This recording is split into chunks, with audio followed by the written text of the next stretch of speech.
김현님께서 주신 사연 읽어보도록 하겠습니다.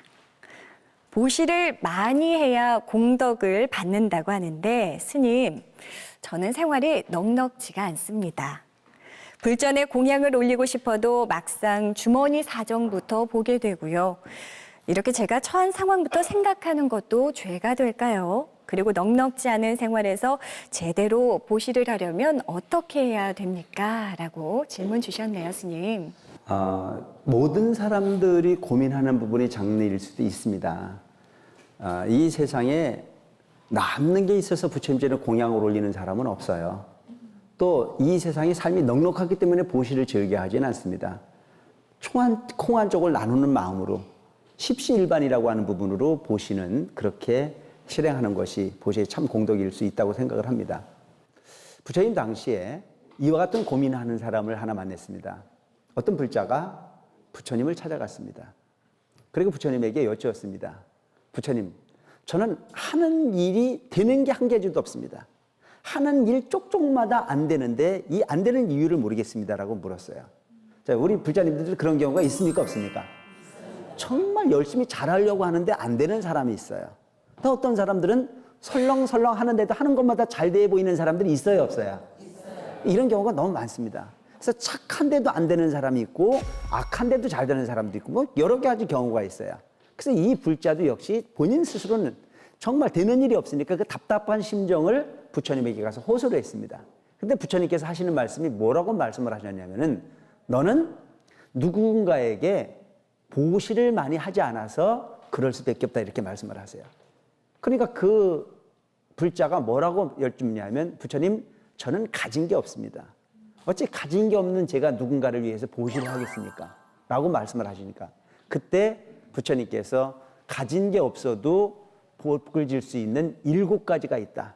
그 복을 소위 내가 가진 게 없어도 7가지의 보시를 할 수 있는 무재칠시라고 하는 부분이 있는데 재물이 아닌 부분으로서 공덕을 질 수 있는 보시 방법이 있다. 그 첫째가 뭐냐면 화환시다.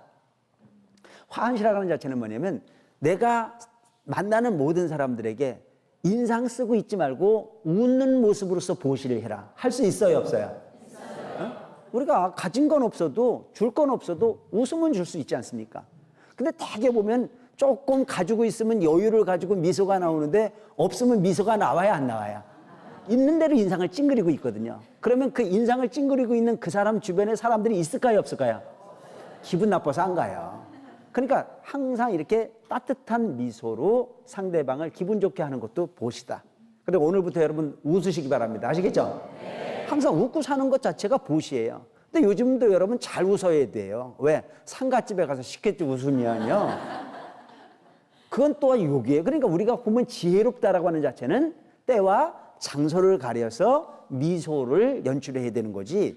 상대방이 지금 화가 나서 죽을 지경으로 있는데 거기다 대고 시죽이죽 웃으면 또 상대방에게 또 원한을 만들어낼 수 있잖아요. 이런 부분을 우리가 잘 가려서 하되 되도록이면 이런 좋은 부처님 도량에 와서 웃고 어떤 분위기가 됐을 때 항상 얼굴에 미소를 지녀서 세상을 살아라. 그것만으로도 충분한 보시가 될 수 있다고 하는 가르침입니다. 두 번째는 언시라.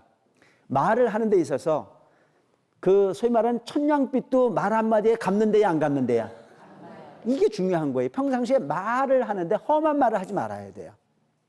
항상 말을 하는데 부드러운 말을 하고 항상 친근감이 있는 말을 하고 항상 사랑이 포함되어 있는 말을 하면 그는 돈을 주고 보시를 하는 것이 아니고 그 말로서도 충분한 보시가 가능합니다. 여러분 오늘부터도 여러분들이 말로서 공덕을 짓는 주인공들이 되시기 바랍니다. 아시겠죠? 네. 자녀분들이 좀 속을 속여도요 꼭 못된 소리로 상대방을 소위 폄하하거나 가슴을 아프게 하는 경우가 많잖아요. 본인이 난 자식인데도요. 그렇게 하지 말고 정말 너무너무 화가 나거든. 옛날에도 이 언시라고 하는 걸 아시는 수준 있는 양반들은요 자녀분들에게 험한 말을 안 했어요. 뭐라고 욕을 했는지 알아요? 야, 이 부자가 될 놈아. 이렇게 말을 했어요. 그러니까 욕을 하고 싶으면 그렇게 말을 해줘야 되는 거예요. 야, 이 출세를 할 놈아. 이 세상의 리더가 될 놈아. 이렇게 이야기를 하면 듣는 놈이 기분이 좋아요, 안 좋아요? 기분이 좋잖아요. 그러니까 이런 부분이 행위가 그야말로 공덕이라는 이야기죠. 그래서 되도록이면 어떤 경우가 있어도 험한 말로서 상대방에게 상처가 되지 않게 해야 되는데도 불구하고 이게 잘 됩니까 안 됩니까? 나도 내가 말로는 이렇게 했는데 나도 잘 안 돼. 근데 어쨌든 간에 부처님 가르침대로 우리가 말 한마디에 천냥빚을 갚는 마음으로 항상 말이라고 하는 부분이 화를 부르는 문으로 살지 말고 복을 부르는 언어를 구사할 수 있도록 노력해라. 이것이 돈 안 들이고 물질로서 행할 수 없는 부분이 보시를 할 수 있는 부분의 방법일 수 있다. 또한 세 번째는 뭐냐면 심시다. 마음이라고 하는 부분을 통해서 상대방을 걱정해 주는 겁니다. 항상 사촌이 땅을 사면 배가 아파야 안 아파야? 그게 아픈 마음 없애고 사촌이 땅을 사거든 기쁜 마음으로 바라봐 줄 수 있는 마음을 내시기 바랍니다. 아시겠죠? 이게 공덕이 돼요. 그래서 항상 누군가가 잘 되거든 질투하는 마음을 내지 말고 축하하는 마음을 내라. 또 누군가가 불편하거든 그 불편한 사람에게 좋은 일이 생기도록 축원드려주는 마음 얼마나 좋아요. 그죠? 잘 되어져라. 이 세상이 잘 되어지고 나면 누가 좋아도 좋다라고 하는 마음으로 마음을 낼 필요가 있는 거죠.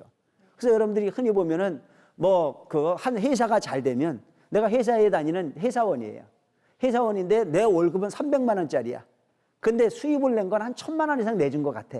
그럼 그걸 배합하는 사람들이 많아요.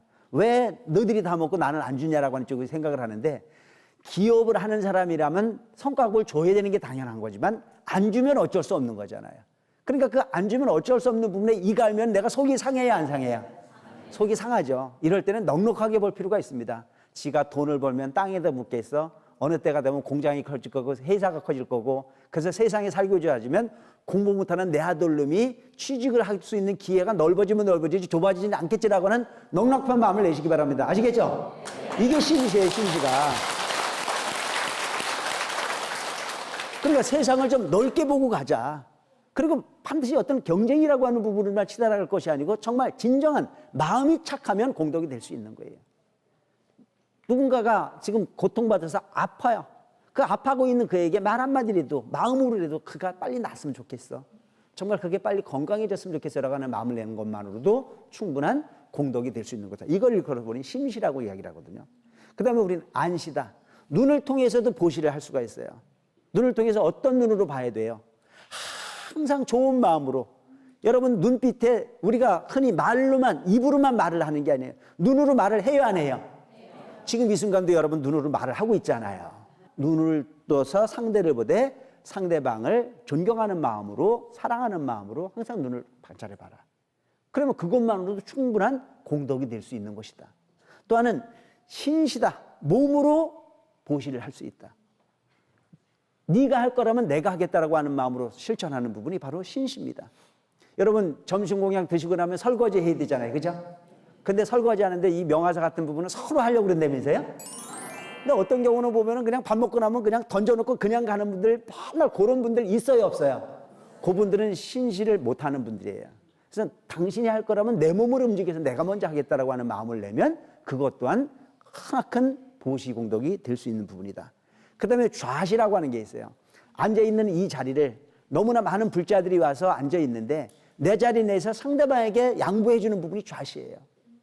이것도 크나큰 공덕이 됩니다.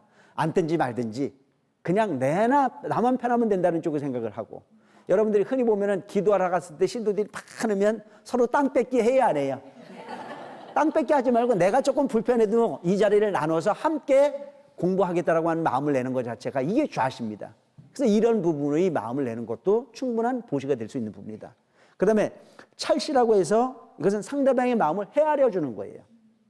상대방의 마음을. 그래서 여러분들이 요즘은 뭐 그런 부분이 별로 없지만 옛날에 화장실 같은 데가 되게 멀리 있지 않습니까? 그러면 어떤 사람은 깨우기가 싫어가지고 본인이 갈까 말까 그러는데 옆에 있는 사람이 딱 보면 아, 저게 지금 화장실 가고 싶어 하는구나. 내가 같이 가줄게. 그러면 이게 뭐가 되는 거예요? 상대방의 마음을 알아주는 거죠. 이게 찰시가 되는 거예요. 그래서 딱 보면 내가 뭐를 가지고 있는데 상대방이 이걸 너무 많이 갖고 싶어 하는구나 라고 하는 마음을 했을 때 그 부분을 알아주는 것, 같이 도와주는 것. 그래서 이 부분이 찰시라고 하는 부분이다.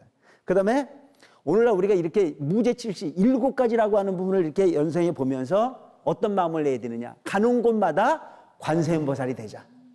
지금까지 이야기했던 이런 모든 부분의 장르를 종합해보면 관세음보살 마음 아닙니까? 그래서 이 관세음보살의 마음으로 돌아가는 것. 관세음보살이 그냥 강림하기를 바라지 말고 현재 우리가 관세음보살을 만나고자 열심히 관세음보살 부르고 있는 우리들이 그 마음 자체를 관세음보살 같은 이 무죄칠시 마음을 가지고 살면 그것 자체로 보시가 충분한 보시가 될 수 있느니, 물질이 없다면 이와 같은 마음으로라도 그 보시의 행을 실천해서 공덕의 주인공이 됐으면 하는 생각을 합니다. 네. BTN